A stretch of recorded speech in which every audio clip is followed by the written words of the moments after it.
ഹേമന്ത് സോറൻ തന്നെ മുഖ്യമന്ത്രിയായി തുടരാൻ സാധ്യത. കോൺഗ്രസിന് പുറമെ RJDക്കും മന്ത്രിസ്ഥാനങ്ങൾ നൽകുമെന്ന് പറയുന്നു. ബൽറാം നെടുങ്ങാടി ഡൽഹിയിൽ നിന്ന് ചേരുന്നു. ബൽറാം, ജാർഖണ്ഡിൽ വലിയൊരു വിജയമാണ് അവർ നേടിയത്. പറയൂ വിശദാംശങ്ങൾ.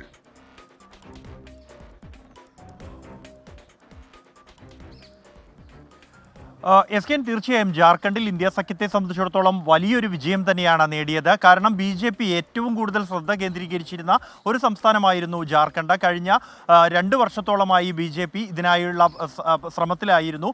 പാർട്ടികൾ പ്രത്യേകിച്ച് JMMൽ നിന്നും കോൺഗ്രസിൽ നിന്നും അടക്കം നേതാക്കളെ അടർത്തിയെടുക്കുന്ന ശ്രമത്തിൽ ഉൾപ്പെടെ വിജയിച്ചിരുന്നു.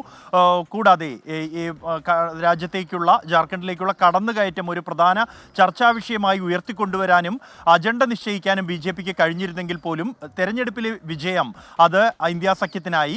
കഴിഞ്ഞ തവണത്തേക്കാൾ 7 സീറ്റുകളാണ് കൂടുതലായി ഇന്ത്യ സഖ്യത്തിന് ലഭിച്ചത്. 56 സീറ്റുകൾ, അതിൽ 34 സീറ്റ് JMMന് തന്നെ ലഭിച്ചു.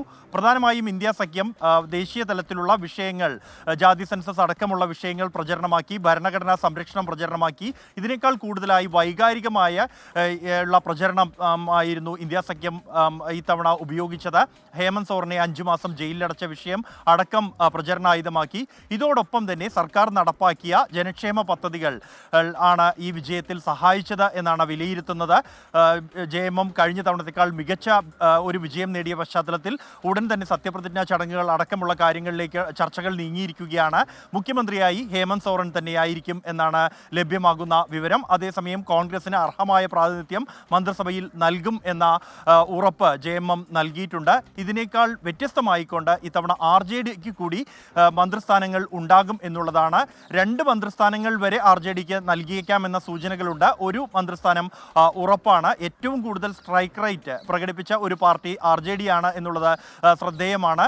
അതുകൊണ്ട് തന്നെ അതിന് അർഹമായ ഒരു പ്രാതിനിധ്യം മന്ത്രിസഭയിലും RJDക്ക് നൽകാനുള്ള ഒരു തീരുമാനത്തിലാണ് JMM ഉള്ളത്. ഇതുമായി ബന്ധപ്പെട്ടുള്ള ചർച്ചകൾ ഇന്നു മുതൽ തന്നെ തുടക്കം കുറിക്കും. ആഘോഷ പരിപാടികൾക്ക് ശേഷം തന്നെ ഇത്തരത്തിൽ മന്ത്രിസഭാ രൂപീകരണത്തിനുള്ള ചർച്ചകൾ ആരംഭിക്കുമെന്നാണ് ഇന്ത്യ സഖ്യത്തിൽ നിന്നും ലഭ്യമാകുന്ന വിവരം. SKN. ഓക്കെ, ബൽറാം നെടുങ്ങാടിയാണ് വിവരങ്ങൾ നൽകിയത്.